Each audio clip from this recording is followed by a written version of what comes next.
Gliding joints भी हम इनको बोलते हैं। That will be the arc metacarpal joint, तो ग्लाइडिंग मूवमेंट उसमें आपके पॉसिबल होंगे।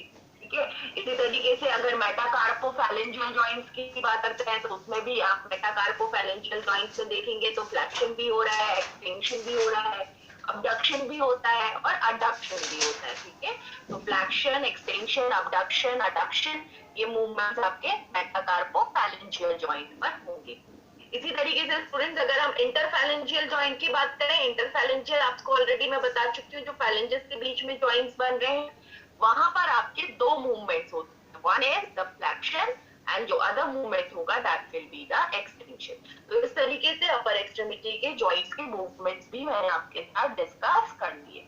इसी तरीके से लोअर एक्सट्रीमिटी में भी आपको पता होना चाहिए कि कौन कौन से जॉइंट्स हो रहे हैं और उन जॉइंट पे कौन कौन से मूवमेंट आपके होते हैं। तो हिप जॉइंट पर तो मैं ऑलरेडी आपको बता चुकी हूँ, जो मूवमेंट्स आपके शोल्डर जॉइंट पे हो रहे थे वही सारे मूवमेंट्स आपके हिप जॉइंट पर भी होंगे, राइट। फ्लेक्शन है, एक्सटेंशन है, अबडक्शन, अडक्शन है, मीडियल लैटरल रोटेशन है, तो सारे पॉसिबल मूवमेंट्स आपके दोनों जॉइंट पर होंगे, राइट। इसी तरीके से अगर मैं नी जॉइंट की बात करूं तो नी जॉइंट जो एग्जांपल है वो किसका है, हिंज जॉइंट का। So it is an example of modified hinge joint. ठीक है, तो knee joint is a modified hinge joint. कैसे बनता है जॉइंट, ये हम ऑलरेडी कई बार डिस्कस कर चुके हैं कि किन किन बोन के आर्टिकुलेशन से हमारा नी जॉइंट बन रहा है।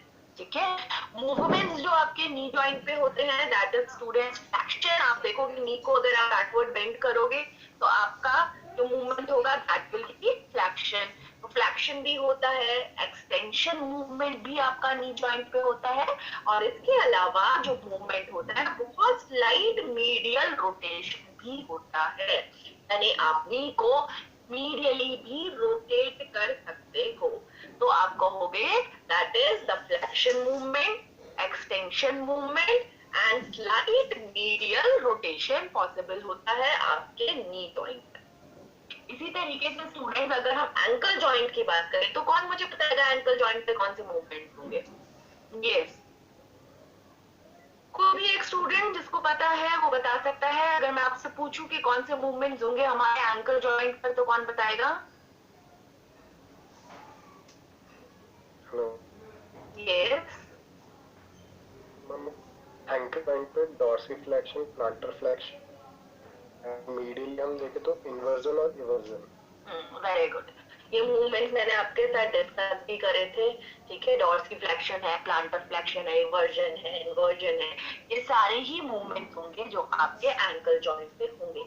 इसीलिए लास्ट टाइम मैंने आपको बोला भी था आप लोग जॉइंट्स और मूवमेंट्स अच्छे से पढ़ेंगे तुम, लेकिन लग नहीं है मुझे आप लोगों ने पढ़ा है, क्योंकि जब रिविजन चल रहा है तो आंसर सिर्फ एक या दो स्टूडेंट ही दे रहे हैं। तो स्टूडेंट्स जो भी पढ़ाया जा रहा है उसको अच्छे से रिवाइज करिए। एक और चीज मैंने जो आपको लास्ट लेक्चर में कवर करी थी, क्लियर करी थी, और अभी मैं दोबारा से बोल रही हूँ कि अगर किसी भी जॉइंट पर शॉर्ट नोट लिखने के लिए आता है तो सबसे पहले आप उसका टाइप लिखेंगे। अगर फॉर एग्जाम्पल नी जॉइंट पे आ गया तो आप लिखेंगे it is a synovial joint of which variety. Variety कौन सी होगी? अभी अभी मैंने आपको बताया नी जॉइंट क्या है, मॉडिफाइड हिंज जॉइंट है, राइट। तो आप बोलेंगे it is the synovial joint of modified hinge. Second में लिखेंगे कि नी जॉइंट कैसे बना, वो हम ऑलरेडी। और थर्ड में आप लिखेंगे कि नी जॉइंट पर कौन कौन से मूवमेंट है, तो आप लिखेंगे कि मूवमेंट नी जॉइंट पे extension and slide medial rotation, तब आपको पूरे मार्क्स मिलेंगे, राइट। इसीलिए हर एक जॉइंट पर मैंने आपको अलग से मूवमेंट्स भी बता दिए। तो आई एम श्योर स्टूडेंट्स ये रिवीजन भी हो गया एंड आई एम श्योर कि स्केलेटल सिस्टम आपको क्लियर होगा। जिनको डाउट है आप इसको पढ़िए अच्छे से, बहुत इंपॉर्टेंट सिस्टम है, रेडियोलॉजी स्टूडेंट्स के लिए सबसे ज्यादा इंपॉर्टेंट है। और जितने भी नए स्टूडेंट्स हैं उनको परेशान होने की जरूरत नहीं है, रिवीजन क्लासेस में फिर से ये चैप्टर उनके साथ कवर किया जाएगा। ठीक है, तो अभी स्टूडेंट्स हम लोग फिर आ जाते हैं बेसिक एनाटॉमी में, क्योंकि काफी सारे नए स्टूडेंट्स ने ज्वाइन किया है तो उनको मैं पहले बेसिक बताऊंगी आज। तो स्टूडेंट्स बेसिक एनाटॉमी में आपको मैं ये बताऊंगी कि एनाटॉमी फिजियोलॉजी जो सब्जेक्ट है, ठीक है, ये क्या होता है बेसिकली ये हम कवर करेंगे। और साथ ही साथ इसमें आज हम ये डिस्कस करेंगे कि सब्जेक्ट में हम क्या क्या चीजें पढ़ेंगे। तो I am sure basic anatomy काफी सारे स्टूडेंट्स के साथ आई थिंक नहीं हुई होगी, जितने भी न्यू स्टूडेंट्स हैं, ओल्ड स्टूडेंट्स उनके साथ ऑलरेडी कवर है. So today we are going to start with basic anatomy. So I'll be sharing my screen, students. Just wait.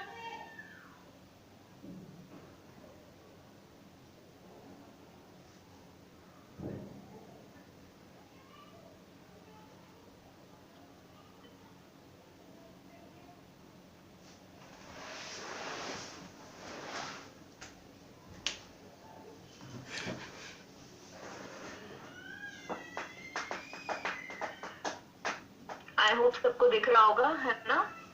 नहीं. Yes ma'am. Yes, ma'am. Okay, thank you ma'am. Thank you so much. So students, basic उन students के लिए है जिनके साथ basic नहीं हुआ है, और जिन एक दो स्टूडेंट्स के साथ हुआ है तो उनका ये रिवीजन होगा. तो इसमें मैं स्टूडेंट्स आपको बताऊंगी कि ये जो आपका सब्जेक्ट है एनाटॉमी फिजियोलॉजी, इसमें आपको किन किन चीजों के बारे में कवर करना है, राइट? तो हम लोग कवर करेंगे ऑर्गन सिस्टम्स को, राइट? Moving forward, introduction. अगर हम इंट्रोडक्शन पार्ट में आते हैं स्टूडेंट, तो आप सभी को बेसिक इंट्रोडक्शन पता होगा. दैट इज, सबसे पहले आता है हमारा सेल, राइट? सेल आप सबको पता है, it is the smallest functional unit of life. ठीक है, सबसे छोटी जो फंक्शनल यूनिट है that is cell. Students, cell जब कंबाइन होते हैं दे फॉर्म टिश्यूज. तो क्या बनाते हैं? टिश्यूज बनाते हैं. हम कह सकते हैं कि टिश्यूज क्या है? एक तरीके से ग्रुप है सिमिलर सेल्स का जिनका एक कॉमन फंक्शन है, राइट? तो cells on combination forms tissues, right? Tissues जब हमारे कंबाइन करते हैं स्टूडेंट्स, वो बनाते हैं ऑर्गन्स. ठीक है, तो ऑर्गन हम कह सकते हैं it is a structure that is composed of at least 2 और मोर टिश्यू टाइप्स. ठीक है, तो जब हमारे टिश्यूज कंबाइन हुए उन्होंने ऑर्गन बनाए, और ये ऑर्गन एक स्पेसिफिक सेट ऑफ फंक्शंस को हमारी बॉडी में परफॉर्म करते हैं. ठीक है, किडनी है, हार्ट है, लिवर है, ये हमारे शरीर के क्या है? अलग अलग ऑर्गन्स हैं. तो स्टूडेंट्स, जब ये ऑर्गन्स कंबाइन होते हैं तो they result into the formation of organ system. तो ये क्या बनाते हैं? ऑर्गन सिस्टम बनाते हैं, राइट? और जब ऑर्गन सिस्टम हमारे कंबाइन होते हैं अलग अलग, then it results into the formation of organism या human being. तो किस तरीके से एक human being का formation हुआ, कैसे आया, वो स्टेप बाय स्टेप मैंने आपको बताया. कि सबसे पहले आए सेल कंबाइन करे. सिंपल टर्म्स में अगर बताएं तो उन्होंने टिश्यूज बनाए. टिश्यूज जनरल आप सभी को पता होगा, चार तरीके के टिश्यूज सबने पढ़े होंगे. मैस्कुलर टिश्यू है, एपिथेलियल टिश्यूज होते हैं, कनेक्टिव टिश्यूज होते हैं, और नर्वस टिश्यूज होते हैं. जब ये टिश्यू कंबाइन होते हैं तो ये ऑर्गन्स बनाते हैं. हार्ट है, लिवर है, किडनी है, ये हमारी बॉडी के अलग अलग ऑर्गन्स हैं. जब ऑर्गन कंबाइन हुए उन्होंने ऑर्गन सिस्टम बनाया. जैसे फॉर एग्जांपल अगर हम बात करें ब्रेन की, ठीक है, या हम बात करें स्पाइनल कॉर्ड की, जिसको हम रीढ़ की हड्डी बोल रहे हैं, तो जब ये कंबाइन हुए तो बनने वाला सिस्टम क्या बना? नर्वस सिस्टम बना, राइट? इसी तरीके से अगर हम बात करें किडनी की, यूरेटर की, यूरिनरी ट्रैक्ट की, तो बनने वाला सिस्टम क्या बने? यूरिनरी सिस्टम बनेगा. जब हमारे ऑर्गन स्टूडेंट्स कंबाइन होते हैं तो वो ऑर्गन सिस्टम बनाते हैं. और जब ऑर्गन सिस्टम अलग अलग ऑर्गन सिस्टम कंबाइन हुए तो ह्यूमन बॉडी या ऑर्गेनिज्म हमारा बना. मूविंग फॉरवर्ड नाउ, इसी चीज को थोड़ा सा डिटेल में हमने कवर किया. ये सेल है. सेल जैसे कि मैंने आपको बताया, that can be an epithelial cell also, that can be a smooth muscle cell. ठीक है, cell on combination they form tissues. उन्होंने टिश्यू बनाए, जैसे एपिथेलियल टिश्यू है, नर्वस टिश्यू है, कनेक्टिव टिश्यू है, राइट? मस्कुलर टिश्यू है. तो I have given an example of epithelial tissue. Tissue combine हुए, उन्होंने ऑर्गन बनाया. इसमें एग्जांपल है स्टमक. इधर दिखता है आपको स्मॉल इंटेस्टाइन, ठीक है। जब ऑर्गन्स कंबाइन हुए तो उन्होंने सिस्टम बनाया, जो कि मैंने अभी अभी आपके साथ डिस्कस किया। अगर हम बात कर रहे हैं स्टमक की या हम बात कर रहे हैं स्मॉल इंटेस्टाइन की, तो बनने वाला सिस्टम कौन सा होगा? डाइजेस्टिव सिस्टम होगा। तो ये जस्ट एक एग्जांपल है जो स्लाइड पे आपको शो हो रहा है। तो this is a sequence. Moving forward, now बात करते हैं टाइप्स ऑफ ऑर्गन सिस्टम, यानी कौन कौन से ऑर्गन सिस्टम्स होंगे जिनके बारे में हम इस सब्जेक्ट में पढ़ेंगे। राइट, तो अलग अलग ऑर्गन सिस्टम्स हैं। First is the nervous system, second endocrine system, cardiovascular system, urinary system, skeletal system, muscular system, digestive system, respiratory system, reproductive system, lymphatic system and integumentary system. तो students ये सारे ही वो systems हैं जिनके बारे में हम कवर करेंगे। ठीक है, तो आई थिंक सबको क्लियर हो गया होगा कि एनाटॉमी में हमें कौन कौन से सिस्टम्स को कवर करना है। तो ये सारी ही सिस्टम्स हैं जो हम एनाटॉमी में कवर करेंगे। आज मैं आपको सिर्फ ब्रीफ इंट्रोडक्शन इन सिस्टम्स के बारे में दूंगी कि इन सिस्टम्स में हमें क्या क्या चीजें कवर करनी है, क्या ब्रीफ इनका मतलब है, ताकि जब भी हम सिस्टम स्टार्ट करें आपको कोई डाउट ना हो। और जब भी हम सिस्टम करेंगे तो हर एक सिस्टम को हम लोग डिटेल में कवर कर लेंगे। मूविंग फॉरवर्ड, फर्स्ट जो मैंने आपको बताया that is the nervous system. So it is the master controller of our body. It consists of two parts, central nervous system and peripheral nervous system. Right? जो nervous system होता है student, इसमें हम brain के बारे में पढ़ेंगे, हम स्पाइनल कॉर्ड यानी रीढ़ की हड्डी के बारे में इस सिस्टम में पढ़ेंगे। राइट, हम उन नर्व्स के बारे में पढ़ेंगे जो हमारे ब्रेन से निकलती हैं, जिनको हम क्रैनियल नर्व्स के बारे में जानते हैं। राइट, और हम उन नर्व्स के बारे में भी पढ़ेंगे जो स्पाइनल कॉर्ड से निकल रही हैं, और स्पाइनल कॉर्ड से निकलने वाली नर्व्स को स्पाइनल नर्व्स कहा जाता है। ठीक है, तो जो नर्वस सिस्टम है ये हमारी बॉडी का मास्टर कंट्रोलर होता है। ठीक है, जो भी चीज हम सोचते हैं, सोचना मतलब थिंकिंग यानी थॉट प्रोसेस जो हमारा है, जो भी चीज हम सीखते हैं, सीखना मतलब लर्निंग, और जो भी चीज हमारी याददाश्त बन जाती है यानी मेमोरी, कि सारी ही चीजें हम किसके माध्यम से करते हैं? ब्रेन के माध्यम से करते हैं। और यही रीजन है कि जो हमारा ब्रेन है उसको हम master controller of our body के नाम से जानते हैं। तो नर्वस सिस्टम में हम ब्रेन के बारे में पढ़ेंगे, हम रीढ़ की हड्डी स्पाइनल कॉर्ड के बारे में पढ़ेंगे, हम उनसे निकलने वाली जो नर्व्स हैं उनके बारे में डिटेल में कवर करेंगे। तो आई एम श्योर स्टूडेंट्स आपको एक ब्रीफ इंट्रोडक्शन मिल गया होगा कि नर्वस सिस्टम में हमें क्या कवर करना है और डिटेल में हम इस को कवर करेंगे। Moving forward, endocrine system. Second जो सिस्टम हम कवर करेंगे that is endocrine system. It is made up of glands that secrete hormones which regulate the activity of the cell or organ. तो जिस तरीके से नर्वस सिस्टम स्टूडेंट हमारी body की अलग अलग एक्टिविटीज को कंट्रोल करता है या रेगुलेट करता है, ठीक उसी प्रकार से एंडोक्राइन सिस्टम भी बॉडी की पाई जाने वाली अलग अलग एक्टिविटीज को कंट्रोल करता है या रेगुलेट करता है। स्टूडेंट, एंडोक्राइन सिस्टम में हम ग्लैंड्स के बारे में पढ़ेंगे।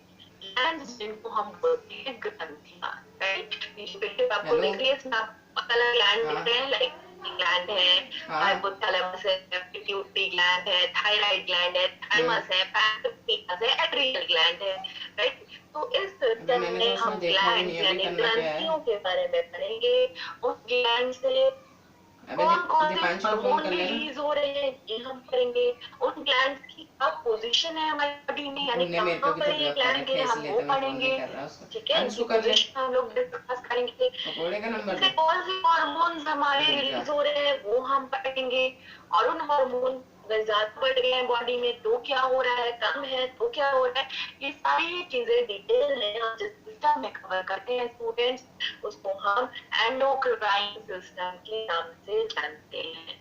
तो आई होप दोनों सिस्टम जो न्यू स्टूडेंट्स हैं उनको क्लियर होगा, पर दोनों सिस्टम्स में हमें क्या कवर करना है। किसी को कोई डाउट है तो आप चैट बॉक्स के थ्रू पूछ सकते हैं। कोई डाउट है किसी स्टूडेंट को? समझ में आ रहा है क्या क्या पढ़ना है इन सिस्टम में? Yes, any doubt? Yes ma'am, clear है? ओके, तो कोई भी डाउट है तो आप पूछ सकते हैं। ठीक है स्टूडेंट्स, बाकी इन सिस्टम्स को हम लोग बहुत डिटेल में कवर करेंगे। Moving forward is the cardiovascular system. जो कार्डियक वर्ड होता है नए स्टूडेंट्स के लिए मैं बता दूं, कार्डियक वर्ड यूज किया जाता है हार्ट के, ठीक है? तो हार्ट के लिए वर्ड हम यूज करते हैं बेसिकली दैट इज कार्डियक। इसी तरीके से अगर हम किडनी की बात करते हैं स्टूडेंट्स तो वर्ड होता है रीनल, ठीक है? तो कार्डियोवैस्कुलर सिस्टम जब हम कवर करेंगे इसमें हम बॉडी के सबसे इम्पोर्टेंट ऑर्गन, हमारे बॉडी का पंपिंग ऑर्गन है, आप सबको पता है दैट इज हार्ट। हम सबको पता है जो हार्ट है वो एक पंप की तरीके से हमारी बॉडी में काम कर रहा है, ठीक है? और ब्लड को ऑर्गन्स तक लेकर जाता है, टिश्यूज तक लेकर जाता है, हमारे बॉडी के जो सेल्स हैं उन तक पहुंचाता है। और ब्लड क्या करता है, ऑक्सीजन को डिलीवर करता है, देता है, और जितने भी न्यूट्रिएंट्स हैं उनको हर एक अबे वो मैंने व्हाट्सएप पे भेज दिया, सेव कर और ले, जो परेशान वेस्ट मत कर। प्रोडक्ट होता है स्टूडेंट, जैसे कि कार्बन डाइऑक्साइड है या हमारे नाइट्रोजन गैस रिमूव बंद करके चले जा है। सब। जब हम ये सिस्टम कवर करेंगे स्टूडेंट्स, हम हार्ट के बारे में डिटेल में पढ़ेंगे, उसकी ब्लड वेसल्स के बारे में पढ़ेंगे, हार्ट में कैसे ब्लड का सर्कुलेशन हो रहा है, हार्ट का स्ट्रक्चर कैसा होता है, उसमें कितने चैम्बर्स होते हैं, कौन कौन सी लेयर्स होती हैं जो हमारे हार्ट को कवर करती है, उसको प्रोटेक्शन प्रोवाइड करती है, ब्लड इन चैम्बर्स में कैसे सर्कुलेट होता है, कैसे डीऑक्सीजनेटेड ब्लड यानी जो प्योर ब्लड है वो कैसे ऑक्सीजनेटेड ब्लड में कन्वर्ट होता है, और उसके बाद वो कैसे बॉडी में डिस्ट्रीब्यूट होता है। ये सारी चीजें हम जिस सिस्टम में पढ़ेंगे that is known as the cardiovascular system. Cardiovascular system को स्टूडेंट्स हम सर्कुलेटरी सिस्टम के नाम से जानते हैं, ठीक है? इसमें हमारी वेसल्स भी हैं, हमारे मसल्स के बारे में भी हम पढ़ेंगे कि किस तरीके से ब्लड फ्लो को कंट्रोल किया जाता है हमारी बॉडी में, ठीक है? जो ब्लड आ रहा है वो कैसे सर्कुलेट हो रहा है अलग अलग चैम्बर्स में, और कैसे वो ऑक्सीजनेट होके हमारी बॉडी के अलग अलग पार्ट्स डिस्ट्रीब्यूट हो रहा है। ये सारी चीजें डिटेल में स्टूडेंट्स अपने सिस्टम में कवर करेंगे, that is cardiovascular system. Moving forward, urinary system, this is a very very important system students, जिसको हम बोलते हैं urinary system। जो urinary system होता है उसको हम excretory system के नाम से भी जानते हैं। excreta का मतलब होता है वेस्ट, ठीक है? तो यूरिनरी सिस्टम को हम excretory system के नाम से भी जानते हैं। चलिए हम यूरिनरी सिस्टम पढ़ेंगे तो हम डिटेल में पढ़ेंगे क्यों इसको एक्रीटरी सिस्टम के नाम से जाना जाता है, कैसे वेस्ट प्रोडक्ट हमारा रिमूव हो रहा है। हम इम्पोर्टेंट ऑर्गन यानी किडनी के बारे में पढ़ेंगे जिसको गुर्दे बोलते हैं, किडनी है या पेशाब की नली होती है स्टूडेंट्स, आप ये देख सकते हैं किडनी है, ये आ रहे हैं यूरेटर्स जिसको हम पेशाब की नली बोलते हैं, ये आ रहा है यूरिनरी ब्लैडर जिसको पेशाब का थैला बोलते हैं, ठीक है? यूरिनरी ब्लैडर है, यूरेथ्रा है। तो इन सारी ही चीजों को डिटेल में हम लोग इस सिस्टम में देखेंगे। किडनी क्या पोजीशन है हमारी बॉडी में, कहाँ पर किडनी है, क्या काम होता है हमारे शरीर में। हम सबको पता है किडनी हमारे को फिल्टर करती है, जितना भी वेस्ट प्रोडक्ट है हमारी बॉडी से यूरिन के फॉर्म में एक्सक्रीट होती है। किडनी क्या पोजीशन है, क्या फंक्शन होता है, उसका क्या स्ट्रक्चर है, हम डिटेल में कवर करेंगे। यूरेटस के स्ट्रक्चर्स पढ़ेंगे, यूरिनरी का फंक्शन पढ़ेंगे, यूरेथ्रा पढ़ेंगे। तो इस सारी ही बात को डिटेल में हम जिस सिस्टम में स्टूडेंट्स कवर करेंगे that is known as the urinary system. Moving forward, skeletal system जो नए स्टूडेंट्स के लिए उनका मैं थोड़ा सा ब्रीफ करूंगी, बाकी स्टूडेंट्स ने काफी डिटेल में ये सिस्टम पढ़ा है। एंटीरियर और पोस्टीरियर उसमें दिखाया गया है। एंटीरियर मतलब सामने की तरफ है, पोस्टीरियरली कैसे दिख रहा है ये मतलब पीछे की तरफ होता है। स्केलेटल सिस्टम आप सबको पता है, फ्रेमवर्क की तरीके से हमारी बॉडी में काम करता है और हमारी बॉडी को सपोर्ट प्रोवाइड करता है। टिश्यूज है, इंटरनल ऑर्गन्स है, उनको ये क्या कर रहा है, सपोर्ट कर रहा है। ठीक है, हमारी बॉडी में आप सबको पता है ऑलरेडी 206 बोन्स होती है। तो जब भी हम स्केलेटल सिस्टम पढ़ेंगे हम बोन्स यानी हड्डियों के बारे में पढ़ेंगे। ठीक है, बोन्स का पूरा स्ट्रक्चर जैसे आपको ऑलरेडी पता है, बोन्स को डिटेल में हमने कवर किया है, कौन सा पार्ट है, अपर एक्सट्रीमिटी में क्या है, लोअर एक्सट्रीमिटी क्या है, शाफ्ट क्या है, हर बोन को हम डिटेल में कवर करेंगे। सिस्टम है जिसको हम स्केलेटल सिस्टम के नाम से जानते हैं। इसके अलावा हम कार्टिलेज के बारे में पढ़ेंगे, हम लिगामेंट्स जो एक हड्डी को दूसरी हड्डी से जोड़ता है, लिगामेंट्स, और जो बोन को टेंडन्स, जो बोन को मसल से जोड़ते हैं वो टेंडन्स होते हैं। तो हम लिगामेंट्स पढ़ेंगे, टेंडन्स पढ़ेंगे, बोन्स को डिटेल में कवर करेंगे। ठीक है, बोन्स हम लोग डिटेल में कवर करते हैं। साथ ही साथ हम जॉइंट्स पढ़ते हैं, जॉइंट की क्लासिफिकेशन पढ़ते हैं, उन जॉइंट्स पे कौन कौन से मूवमेंट्स है, ये सारी चीजें हम लोग इस सिस्टम में कवर करेंगे, जिसको हम स्केलेटल सिस्टम के नाम से जानते हैं। Moving forward, muscular system. Muscular system is basically related to the muscles. Basic categories का आपकी जो क्लासिफिकेशन है मसल्स की, स्मूथ मसल्स है, कार्डियक मसल्स है, स्केलेटल मसल्स है। ठीक है, अब ये जो पिक्चर इसमें आपको अलग अलग मसल्स दिखाई देंगे, लाइक मैसेटर है, पेक्टोरियलिस मेजर है, ब्रेकियोडियलिस है, सार्टोरियस है, रेक्टस फेमोरिस, ये अलग अलग आपकी बॉडी की मसल्स है। वो मसल्स के बारे में जिस सिस्टम में हम करते हैं, that is known as the muscular system. Moving forward is the important system again, that is digestive system. Digestive system, digestion हम सबने पढ़ा है। So generally जो खाना हम खाते हैं वो खाना इस फॉर्म में नहीं होता है कि हमारी बॉडी उसको आसानी से डाइजेस्ट कर पाए या पचा पाए। ठीक है, इसके लिए जरूरी होता है कि जो लार्ज इनसॉल्युबल फूड पार्टिकल्स हैं या जो मैक्रो मॉलिक्यूल्स हैं, मैक्रो मतलब ऐसे मॉलिक्यूल्स, फूड पार्टिकल्स जिनका साइज बड़ा है, तो उनको क्या किया जाता है, ब्रेक डाउन किया जाता है, उनको तोड़ा जाता है सिंपल मॉलिक्यूल्स में, ताकि हमारी बॉडी उसको आसानी से डाइजेस्ट करे। तो डाइजेस्टिव सिस्टम में हम ये कवर करेंगे कि कैसे हमारे जो लार्ज मॉलिक्यूल्स हैं, मैक्रो मॉलिक्यूल्स हैं, उनका किस तरीके से ब्रेक डाउन किया जा रहा है, कैसे वो स्मॉलर मॉलिक्यूल्स में कन्वर्ट हो रहे हैं। प्लस साथ ही साथ हम डाइजेस्टिव सिस्टम के जो अलग अलग पार्ट्स हैं हम डिटेल में कवर करेंगे, लाइक माउथ है, ठीक है, ओरोफैरिंक्स है, oropharynx is again the part of pharynx. Pharynx को कॉमनली हम थ्रोट के नाम से जानते हैं। इसोफेगस है, इसको हम फूड पाइप या इंटेस्टाइनली के नाम से जानते हैं। इसोफेगस के बारे में पढ़ेंगे, स्टमक के बारे में पढ़ेंगे, स्मॉल इंटेस्टाइन कवर करेंगे, लार्ज इंटेस्टाइन कवर करेंगे, और हर एक पार्ट पे फूड का मूवमेंट क्या हो रहा है, कैसे फूड ब्रेक डाउन हो रहा है, कितने सिंपलर मॉलिक्यूल्स में कन्वर्ट हो रहा है, ये सारी ही चीजें हम लोग डाइजेस्टिव सिस्टम में पढ़ेंगे। इसके अलावा स्टूडेंट्स हम एक्सेसरी ऑर्गन्स को भी डाइजेस्टिव सिस्टम में पढ़ेंगे।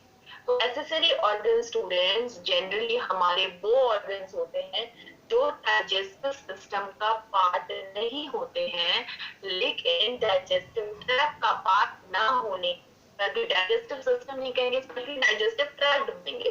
यानी माउथ, इसोफेगस, आपका जो आ रहा है स्टमक है, स्मॉल इंटेस्टाइन है, लार्ज इंटेस्टाइन है, डाइजेस्टिव ट्रैक्ट का पार्ट ना होते हुए भी डाइजेशन के प्रोसेस को सपोर्ट करते हैं या हेल्प करते हैं। तो एक्सेसरी ऑर्गन्स लिवर है, पैंक्रियास है, ब्लड है, तो एक एक्सेसरी ऑर्गन्स के बारे में भी हम डाइजेस्टिव सिस्टम में पढ़ेंगे कि किस तरीके से वो खाने को डाइजेस्ट कराने में अपना विशेष योगदान देते हैं। ये सारी चीजें हम करेंगे इस सिस्टम में, which is known as the digestive system. Moving forward is important system, respiratory system. तो रेस्पिरेटरी सिस्टम में हम पढ़ेंगे रेस्पिरेशन क्या होता है, सांस लेना क्या है, ऑक्सीजन को कैसे इनहेल करते हैं, कार्बन डाइऑक्साइड कैसे हमारा बाहर आ रहा है, ठीक है। और इसके अलावा हम इसमें अलग अलग पार्ट्स के बारे में पढ़ेंगे, लाइक नोज है, फेरिंक्स है, ट्रैकिया जिसको हम श्वास नली बोलते हैं, ठीक है। ब्रोंकाई के बारे में पढ़ेंगे हम, लंग्स जो हमारे प्राइमरी ऑर्गन है रेस्पिरेटरी सिस्टम के, फेफड़े जिन्हें हम बोलते हैं, तो लंग्स के बारे में पढ़ेंगे, लंग्स का क्या स्ट्रक्चर होता है, उसका क्या काम होता है, कौन कौन से पार्ट है रेस्पिरेटरी सिस्टम के। तो ये सारी ही चीजें हम लोग डिटेल में जिस सिस्टम में कवर करेंगे, that system is known as respiratory system. Moving forward, reproductive system. So it is the system of 6 organs within the organism which work together for the purpose of sexual reproduction. जब भी हम reproductive system students हम cover करेंगे, जैसे अभी हमारी complete हो जाएगी इतना नए स्टूडेंट्स के साथ, तो हम ये सिस्टम्स जो हमारे बचे हुए लाइक रिप्रोडक्टिव एंड लिम्फेटिक हम कवर करेंगे। इसमें हम मेल रिप्रोडक्टिव सिस्टम के बारे में पढ़ेंगे, फीमेल रिप्रोडक्टिव सिस्टम को कवर करेंगे, मेल रिप्रोडक्टिव सिस्टम के कौन कौन से पार्ट्स हैं वो हम लोग कवर करेंगे, उनका क्या फंक्शन होता है ये हम लोग पढ़ेंगे। सिमिलरली फीमेल रिप्रोडक्टिव पार्ट्स में भी हम लोग सारे पार्ट्स कवर करेंगे और उनके क्या फंक्शंस होते हैं ये भी हम इस सिस्टम में डिटेल में कवर करेंगे। Moving forward, integumentary system. Integumentary system में हमारा स्किन आता है, ठीक है। तो सबसे बड़ा ऑर्गन है हमारे बॉडी का, दैट इज स्किन। स्किन के बारे में हेयर है, नेल्स है, ग्लैंड्स है, नर्व्स है, ये हम कवर करेंगे। स्किन का क्या काम होता है हमारी बॉडी में, किस तरीके से वेस्ट प्रोडक्ट को एलिमिनेट करने में या बॉडी टेम्परेचर को रेगुलेट करने में स्किन इंपॉर्टेंट रोल प्ले करती है, यानी स्किन के क्या क्या फंक्शंस होते हैं, उन फंक्शंस को भी हम लोग डिटेल में इस सिस्टम में कवर करेंगे। हम स्किन का स्ट्रक्चर भी डिटेल में कवर करेंगे, इसकी कौन कौन सी लेयर्स है, उनकी क्या पोजीशन होती है, उनका क्या फंक्शंस है, कौन से सेल्स हमें मिल रहे हैं, उन सेल्स का क्या काम है। तो डिटेल में हम स्किन का स्ट्रक्चर, स्किन का फंक्शंस, ये सारी ही चीजें हम लोग डिटेल में इस सिस्टम में कवर करेंगे। And the name of the system is integumentary system. Then student, again the next system is the lymphatic system. तो lymphatic system किस तरीके से जो फ्लूइड के बैलेंस को हमारी बॉडी में मेंटेन कर रहा है, हमारी बॉडी को प्रोटेक्ट करता है against infection, disease fighting cells हमारी बॉडी में प्रोवाइड करता है, that is known as lymphocytes. Lymphocytes को हमने डिटेल में पहले जब हमने एंडोक्राइन सिस्टम पढ़ा था स्टूडेंट्स, तब भी हमने लिम्फोसाइट्स के बारे में पढ़ा था। तो किस तरीके से लिम्फेटिक सिस्टम हमारी बॉडी में फ्लूइड बैलेंस को मेंटेन करता है, इसमें हम मसल्स, थाइमस, स्प्लीन जो सबसे बड़ा लिम्फेटिक ऑर्गन होता है हमारी बॉडी का, उसको कवर करेंगे, बोन मैरो के बारे में पढ़ेंगे। थाइमस ग्लैंड हमने ऑलरेडी कवर किया था जब हमने एंडोक्राइन सिस्टम किया था, उसको हम एक बार डिटेल में इसमें कवर करेंगे, ठीक है। तो इस तरीके से ट्रांसपोर्ट कर रहा है लिम्फ को, लिम्फ एक फ्लूइड है, इसमें हमारे आपने ऑलरेडी बता चुकी हूँ इन्फेक्शन सेल्स भी आपके लिम्फ बीच आपके प्रेजेंट रहते हैं, इसको डिटेल में हम लोग इस सिस्टम में कवर करेंगे। Moving forward, we have completed with all the systems. So students, मैंने आपको एक बेसिक आइडिया दिया कि एनाटॉमी और फिजियोलॉजी में आपको पढ़ना क्या है, कौन कौन से सिस्टम्स हैं जो हम इसमें कवर करेंगे, और मैंने आपको एक बेसिक इंट्रोडक्शन भी दे दिया स्टूडेंट्स कि उन सिस्टम्स में हम क्या पढ़ेंगे। तो आई होप जितने भी न्यू स्टूडेंट्स हैं उनको क्लियर होगा। अगर उन्हें कोई डाउट है तो वो चैट बॉक्स के थ्रू या माइक अनम्यूट करके मुझसे पूछ सकते हैं। इन सिस्टम्स को ही, यही सारे सिस्टम यही कोर्स है एनाटॉमी का। एक तरीके से मैंने आपको पूरा कोर्स बता दिया क्या कोर्स है, कौन कौन से सिस्टम्स हैं और उन सिस्टम हम क्या क्या पढ़ेंगे। ये हमारा आज कंप्लीट हो गया है बेसिक। अगर किसी को कोई डाउट है, कोई सिस्टम में नहीं समझ आया, आप पूछ सकते हैं चैट बॉक्स पे।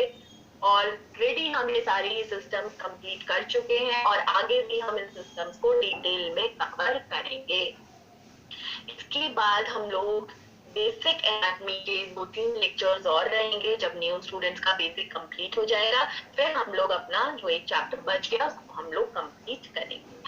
So this is your assignment work students, ये आपका assignment work है, इसका आप स्क्रीनशॉट ले सकते हैं, जिसमें मैंने बेसिक आपसे पूछा है define nervous system and it's classification. अभी मैंने आपको बताया नर्वस सिस्टम के बारे में, उसमें हमें क्या पढ़ना है, ठीक है। तो बेसिक आपको नर्वस सिस्टम के बारे में पढ़ना है।